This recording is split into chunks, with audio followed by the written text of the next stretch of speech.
¿Quién nos iba a decir que la imagen del día la íbamos a grabar este martes en un pleno ordinario del Ayuntamiento de Valladolid y que su protagonista iba a ser el concejal del PP y ex vicepresidente de la Junta, José Antonio de Santiago Juárez? Pero así ha sido, porque de Santiago Juárez ha anunciado una moción para que el Estatuto de Autonomía reconozca a Valladolid como capital de Castilla y León.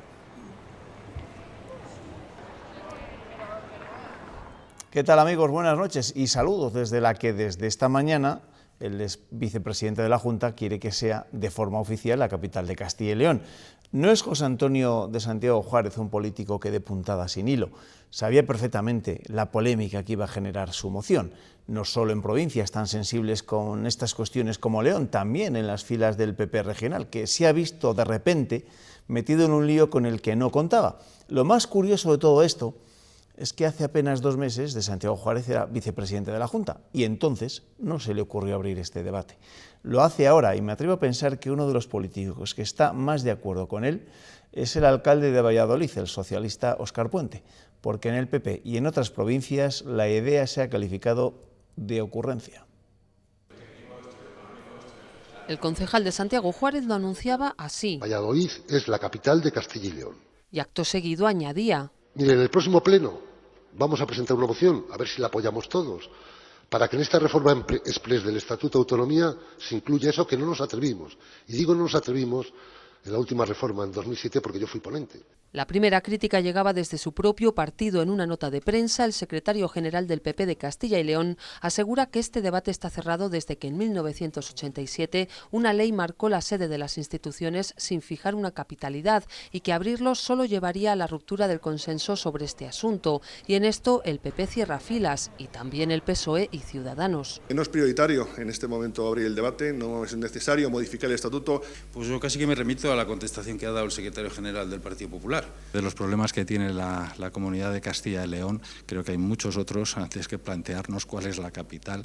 A través de Twitter le ha contestado el que fuera su compañero de gabinete y posterior alcalde de León en la pasada legislatura, Antonio Silván, y no menos contundente se ha mostrado el actual regidor leonés. Está León y está Castilla y por tanto no hay ninguna capitalidad de la que hablar y de alguna tuviera que serlo, evidentemente tendría que ser León. Y desde la Unión del Pueblo Leonés tachan la propuesta de absoluta irresponsabilidad. Pues ya ven lo que ha conseguido José Antonio de Santiago Juárez, ser el protagonista y poner de acuerdo a populares y socialistas para criticar esa moción de la que por supuesto tenemos que hablar en nuestro tiempo de tertulia y de la que hablan evidentemente las primeras páginas de los periódicos de nuestra comunidad. Les presento antes a mis tertulianos de esta noche, Monse Serrador, aquí a mi izquierda. Monse, ¿qué tal? Bienvenida, buenas noches. ¿Qué tal? Muchas gracias. Las vacaciones bien, ¿no? Muy bien. ¿Tú tienes alguna propuesta? ¿Qué ciudad quieres que sea capital de Castilla y León? Mejor no tocarlo, ¿no? Es lo más, yo creo que es lo mejor para todos. Lío, ¿no? Además, ¿qué necesidad hay? ¿Qué necesidad? Francamente, ¿qué necesidad hay? ¿Qué necesidad? Y Paco Somoza me dirá que estando Zamora, ¿no? Buenas noches, Paco. O Puebla de Sanabria, ya puestos a hacer Sanabria, ¿es cierto? Sí, hubiera sido, puede ser una posibilidad. Bueno, pero eso tendría que ser capital no solo ya de Castilla y León, también de una macrorregión con Portugal. Sí, con Portugal, Estados Unidos, en fin. Bueno, ahora les pediré más opinión sobre este tema e iremos en profundidad al asunto, porque quiero antes, evidentemente, contarles cómo ha recogido la prensa regional este episodio. Y voy a empezar el repaso de los periódicos, de los titulares, con El Mundo Diario de Valladolid, que titula lo siguiente: él es vicepresidente de la Junta, reclama para Valladolid la capitalidad de la región. José Antonio de Santiago Juárez exige que se recoja en la reforma exprés del Estatuto de Autonomía y luego hace referencia a todas las críticas que ha originado esta decisión, este anuncio. El PP de Castilla y León, por ejemplo, responde que el debate está cerrado y descarta cambiar el estatuto y que Valladolid sea la capital. El norte de Castilla también abre con este asunto. El Partido Popular del Ayuntamiento reclama para Valladolid la capitalidad de Castilla y León. En el ABC ya se hacen eco los compañeros de las reacciones por parte del PP regional, que ha dicho, o que dice su titular, desautoriza de Santiago en su intento de que Valladolid sea la capital. El partido en la comunidad considera que es ya un debate cerrado. El Diario de León, como se pueden imaginar, la prensa, sobre todo leonesa, es la más crítica con este asunto. El PP frena el debate de Valladolid como capital de Castilla y León. En La Razón, y ya dejamos este asunto aparcado hasta que volvamos a retomar la tertulia, en La Razón se hacen eco de los datos del desempleo, que no han sido nada buenos precisamente. Resiste el empleo en la única comunidad de España en la que bajó el paro en agosto. en 6 personas, tampoco se piensen que fueron mucho más. El Diario de Ávila se hace eco de las inundaciones de las Navas del Marqués de hace una semana. Medidas más ágiles. El presidente de la Diputación, Carlos García, visitó ayer la zona afectada por la riada de las Navas y pidió menos trabas para mantener el cauce y ayudas más rápidas. Bueno, por cierto, que de este asunto hablaremos después de la publicidad con la delegada del Gobierno, con Mercedes Martín, a la que le preguntaremos por esa declaración de zona catastrófica y las ayudas que tienen que llegar a esos municipios, a ese municipio de las Navas del Marqués. Bueno, os pregunto, ¿por qué ahora lo de Santiago Juárez y la capitalidad? Pues y no hace 2 meses, cuando era vicepresidente de la Junta. Pues habría que preguntárselo a él, porque ahora y no hace 2 meses. Hace 2 meses había tenido la ocasión, por lo menos, de plantearlo y más fácilmente, dado que era el vicepresidente del Gobierno de la Junta de Castilla y León. Porque ahora, pues como hemos comentado y más de una vez, José Antonio de Santiago Juárez no da puntadas sin hilo. ¿Qué buscaba? Pues no lo sé. No sabemos muy bien qué podía buscar. De momento abrir casi todos los periódicos de la comunidad. Con lo cual, una de dos, o precisamente buscar notoriedad, porque todos sabemos que le ha gustado siempre estar en el foco mediático y ahora últimamente ya no lo tenía como concejal del Ayuntamiento de Valladolid, o precisamente lanzar un buen torpedo a la línea de flotación de la Dirección Regional del Partido Popular.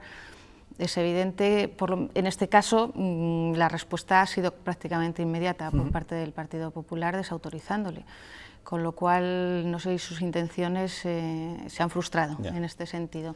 También es bueno recordar que desde el propio Partido Popular en el Ayuntamiento de Valladolid, porque claro, decimos el PP de Valladolid, bueno, hay concejales que no sabían esa propuesta, desconocían esa propuesta. No sabían. ¿Les ha pillado por sorpresa? Les ha pillado por sorpresa, sí, ellos lo han reconocido, que no sabían de esa propuesta. Por lo tanto, ¿por qué llega ahora? Bueno, pues se lo deberíamos preguntar a él, a ver. Paco.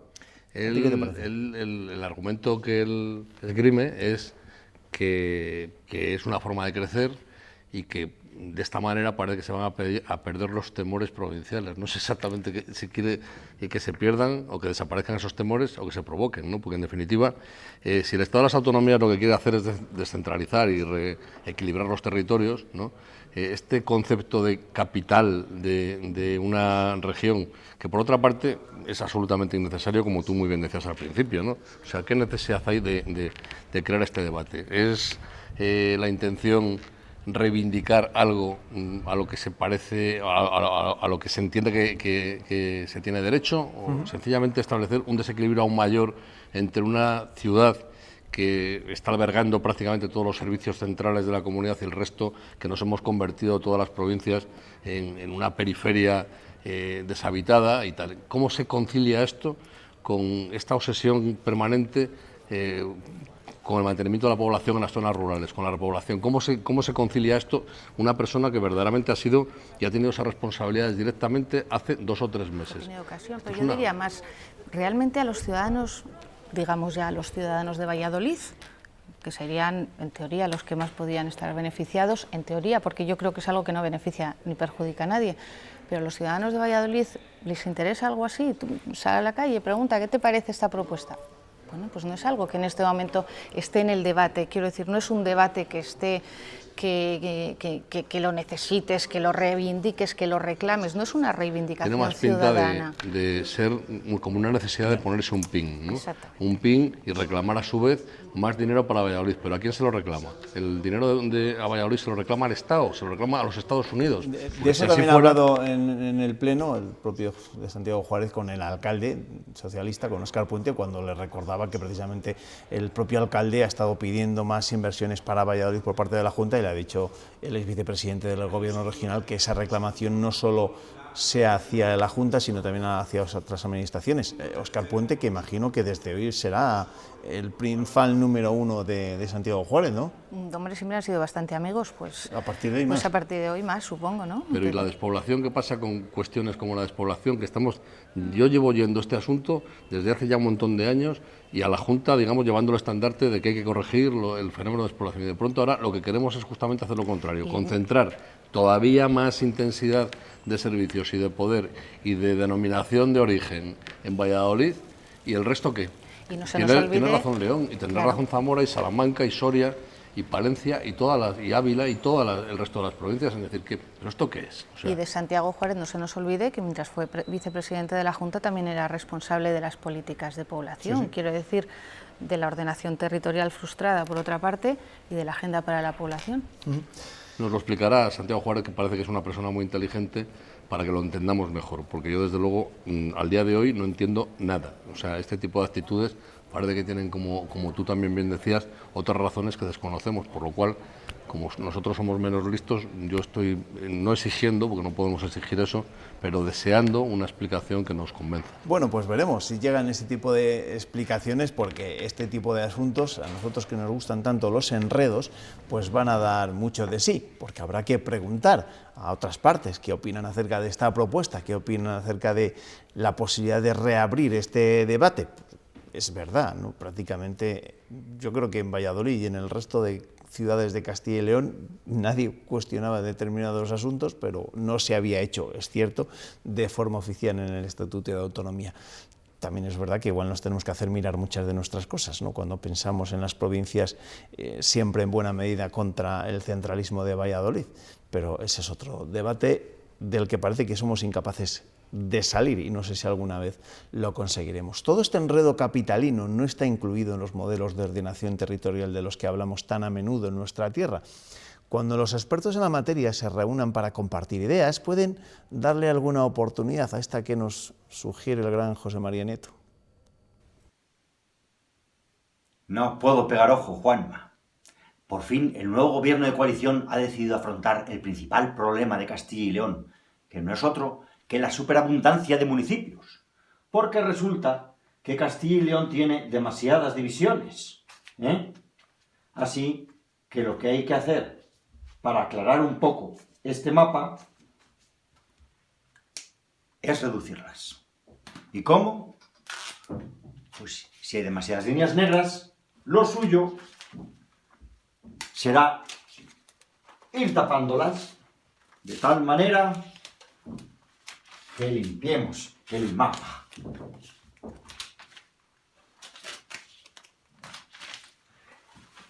Ya está. Bueno, todavía se ve un poco.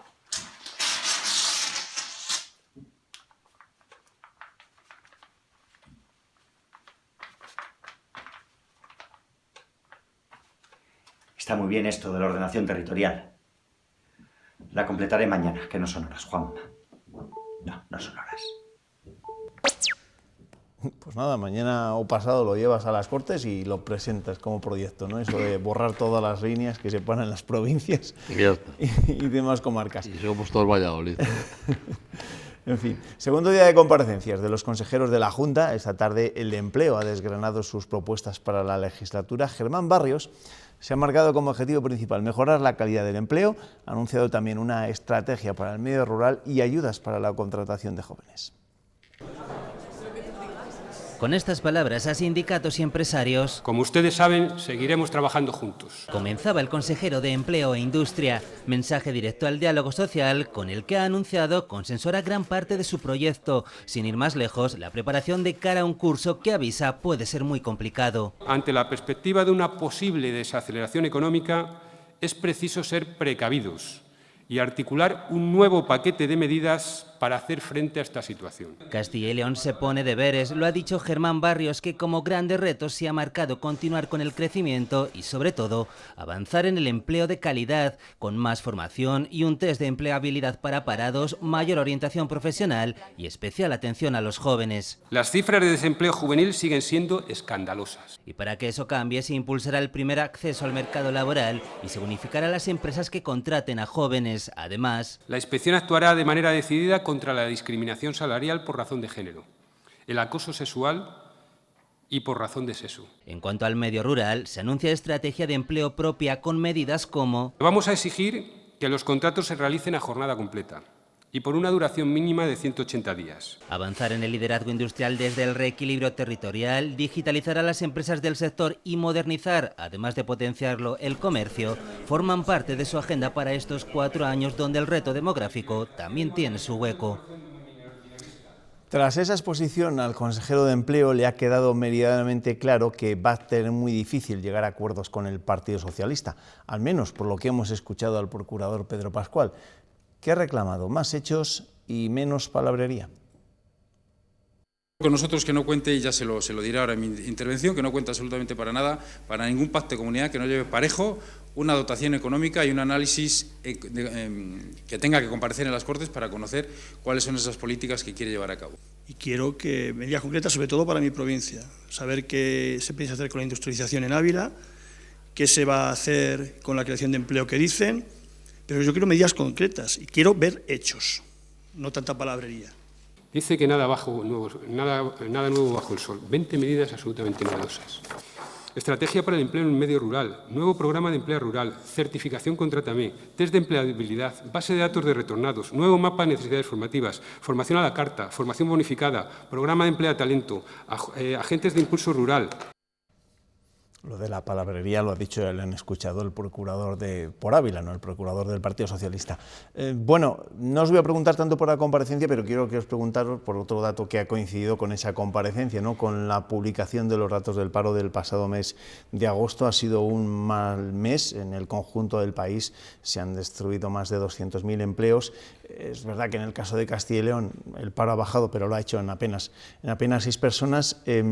Estos datos que hemos conocido hoy ¿son para empezar a preocuparse? Porque creo que ha sido el peor agosto desde el año 2010.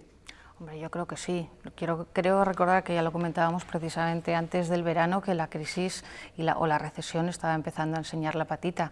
Y con estos datos y sobre todo la bajada de afiliados a la seguridad, al régimen de la seguridad social, yo creo que son datos muy a tener en cuenta. Y sobre todo para empezar a poner medidas, que no nos vuelva a pasar como nos pasó antaño, cuando no queríamos reconocer que estábamos metidos o que cabalgábamos hacia una crisis a marchas forzadas, y cuando quisimos recordar fue muy difícil empezar a ponerle freno a aquello y a remontar. Entonces, hombre, en Castilla y León yo creo que no ha subido el paro como ha subido en el conjunto del Estado tanto, pero bueno, tampoco son para tirar cohetes, ni mucho menos, sobre todo precisamente por eso, por la bajada de los afiliados. Yo creo que estos datos hay que ponderarlos, quiero decir que aquí hay una influencia de la estacionalidad muy grande, ¿no? Con lo cual yo no soy tan pesimista como los datos pueden indicar, ¿no? Aparte de que yo creo que los datos tampoco indican mucho pesimismo, pues son unas reducciones relativamente vamos a decir normales, aunque lo que siempre nos gusta es que se cree empleo y no que se destruya, ¿no? Pero lo que sí tiene que valernos es como reflexión, ¿no? Como reflexión hilvanándolo con esa especie de medidas que se pretenden. O sea, si el objetivo es crear empleo, hay que estimular la creación de empleo, o sea, no hay que estimular la destrucción de empleo. Y muchas veces, con presiones fiscales, por otra parte Pedro Sánchez lo está diciendo, luego hablaremos supongo un poco de eso. Luego iremos a la política nacional, sí. Claro, que vamos a ir contra los que más ganan. No, hombre, no. También hay que ponderar, hay que moderar ese tipo de impulsos. O sea, la gente que más produzca y que más empleo genere, aunque gane mucho, bien ganado está. O sea, porque en definitiva eso es generar prosperidad para todos, ¿no? Por descontado, siempre cumpliendo las reglas que socialmente nos tenemos impuestas, evidentemente. O sea, pero en ese sentido yo creo que esto tiene que valer más como estímulo para generar objetivos y programas serios y verdaderos y prácticos de creación de empleo que para lo contrario, ¿no? Dejadme que siga con las comparecencias de los consejeros, porque esta mañana explicaba sus propuestas el titular de Economía y Hacienda. Fernández Carrido creará un programa para conseguir que vuelvan los investigadores, impulsará las energías renovables y suprimirá en la práctica el impuesto de sucesiones con una bonificación del 99%. Durante los próximos 4 años, la Consejería de Economía y Hacienda apostará por recaudar más a través del crecimiento y la creación de empleo. Bonificaremos en el 99% el impuesto de sucesiones y donaciones entre familiares directos, lo que supone la eliminación práctica de este impuesto. El consejero quiere que se aborde ya la negociación de un nuevo modelo de financiación autonómica. Exigimos una solución urgente a la transferencia fiscal pendiente del Estado con las comunidades autónomas. En el caso de Castilla y León se cifra en torno a 440 millones de euros esta deuda. En 2020 creará una oficina de captación y retorno del talento para dar respuesta a lo que demandan las empresas. estos profesionales habrán tenido que residir en el exterior al menos durante 2 años. El plan de retorno del talento estará enfocado también a investigadores excelentes que hayan estado al menos 5 años investigando con becas. La Consejería quiere incrementar la potencia de producción de energías renovables. El actual modelo de transición energética sigue siendo injusto, según el Gobierno regional. Defenderemos la llegada de recursos europeos específicos a las cuencas mineras del norte de León y de Palencia, lo que contribuiría a paliar, siquiera en parte, la situación actual que atraviesan. Y para ello, impulsará una minería moderna centrada en la investigación. Las palabras del consejero no han convencido a la oposición ni a la UPL, que habla de más de lo mismo, ni sobre todo al Partido Socialista. El PSOE no solo ha puesto en duda el programa y las medidas anunciadas por Fernández Carrido, sino que además se ha mostrado convencido de que no lo podrá cumplir debido a los casos, ha dicho, de corrupción. Y de todo lo que ha dicho no va a hacer ni la mitad, porque todo esto le va a llevar, igual que su antecesora, muchísimo tiempo, porque es el nido de la serpiente de la corrupción en Castilla y León. Esos nuevos desafíos que dice el señor Carriedo que tiene esta comunidad autónoma, esos nuevos desafíos de una comunidad autónoma que sigue desarrollándose en 2 velocidades y que sobre todo le va bien a unos. Es un error volver a incidir por parte del Partido Socialista en las políticas que sabemos que fracasaron, las políticas que sabemos que no funcionan, las políticas que acaban generando siempre pues crisis, recesión. En cuanto a la política nacional, hoy a Pedro Sánchez le han montado un estaribel propio de un comienzo de campaña electoral para presentar con todo boato el documento de 370 medidas con el que intenta convencer a Unidas Podemos para que apoye un gobierno del PSOE en solitario. A lo más que llega Sánchez es ofrecerles cargos e instituciones del gobierno, pero fuera del Consejo de Ministros. Ofrece ahora a Podemos tener la presidencia de algunas instituciones públicas, siempre fuera del Consejo de Ministros. Pedro Sánchez dice que no hay razones para la repetición electoral y pide negociar de nuevo dejando de lado la opción de la coalición. De poco sirve insistir en un argumento cuando la otra parte lo rechaza de plano. No hay condiciones hoy para convertirnos en socios de gobierno, pero eso no tiene por qué transformarnos en adversarios. El jueves se reunirán los equipos de negociación del PSOE y de Podemos para analizar las 370 medidas elaboradas tras los encuentros de Sánchez con la sociedad civil, entre las que hay anzuelos para la formación morada. Habrá que aprobar ese ingreso mínimo vital para luchar contra la pobreza infantil. También medidas contra la despoblación. Garantía de movilidad y de transporte con cabeceras de comarca, atención sanitaria a domicilio cuando no haya centro local de salud. Su oferta Podemos contiene además un triple mecanismo de control, con una oficina de cumplimiento dependiente del Ministerio de Hacienda, 2 comisiones en el Congreso y el Senado y otro que no ha detallado de la sociedad civil. Si ha fallado la confianza, trabajemos juntos por reconstruir esa confianza. A mí no me gustaría que Pablo Iglesias negara como San Pedro 3 veces a un presidente del gobierno socialista. Por otro lado, Sánchez desiste de pedir la abstención a PP y Ciudadanos, porque dice que ha constatado que es imposible. Bueno, pues este era el documento de 370 medidas con el que Pedro Sánchez intenta convencer a Unidas Podemos para lograr su apoyo y conseguir la investidura. No sabemos cuándo todavía, eso sí, tendría que ser antes del 23 de septiembre, que es cuando el reloj ya se pone en marcha para convocar unas nuevas elecciones de cara al 10 de noviembre. ¿Creéis que con este programa va a convencer a Pedro Sánchez, no, a Pablo Iglesias? No. No. Yo, viendo las imágenes... Hoy ha estado prudente el líder de Unidas Podemos, porque creo que prácticamente ha lanzado un tuit dando su respuesta, pero tampoco ha salido al paso de todo esto. Sí, pero bueno, igual están medio convencidos, pero surge en otra parte otro fleco que no estamos de acuerdo.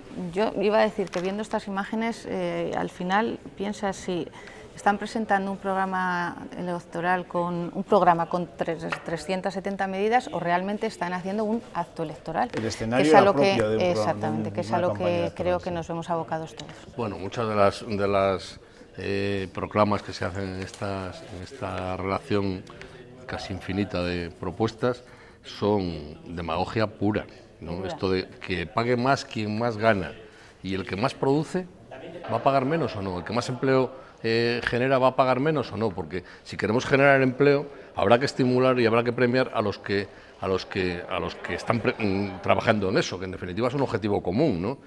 Por descontado siempre, como decía antes, en las condiciones debidas. Yo creo que vamos a tener elecciones, desafortunadamente, porque va a ser un la manifestación o la demostración de que no somos capaces de entendernos, que eso es una tragedia. Pues el tiempo se va agotando y parece que esas elecciones cada vez están un poco más cerca. Bueno, veremos si al final nos acaban sorprendiendo los políticos. En este caso, lo único que nos podría sorprender es Pablo Iglesias cambiando su postura de julio y apoyando, en este caso sí, la investidura de Pedro Sánchez. Ya veremos qué es lo que ocurre.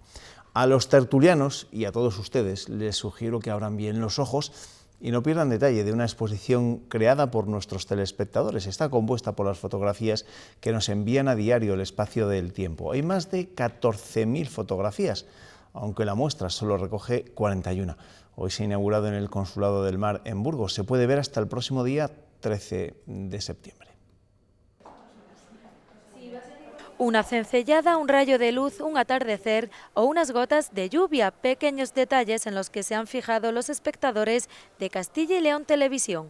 Es una especie de catálogo tanto de los fenómenos meteorológicos que podemos ver en Castilla y León como de sus paisajes y sus rincones. Con motivo del 10º aniversario de la televisión autonómica, se ha inaugurado en el Consulado del Mar de la capital burgalesa una exposición que reconoce la colaboración diaria de los espectadores. Nos da la oportunidad de conocer a nuestros colaboradores, a desvirtualizarlos de alguna manera, tener ese contacto directo con ellos. 41 instantáneas que reflejan la variedad ambiental y meteorológica de toda la comunidad. Quisimos que estuviera representado todo el territorio, todos los fenómenos, todas las estaciones y también todo tipo de espectadores. Porque diariamente son muchas las imágenes que llegan y que hay que seleccionar. Intentar que sean significativas con la situación atmosférica que hay en ese momento. Entonces, si ese día es un día de tormentas, intento siempre elegir fotografías relacionadas con ese fenómeno.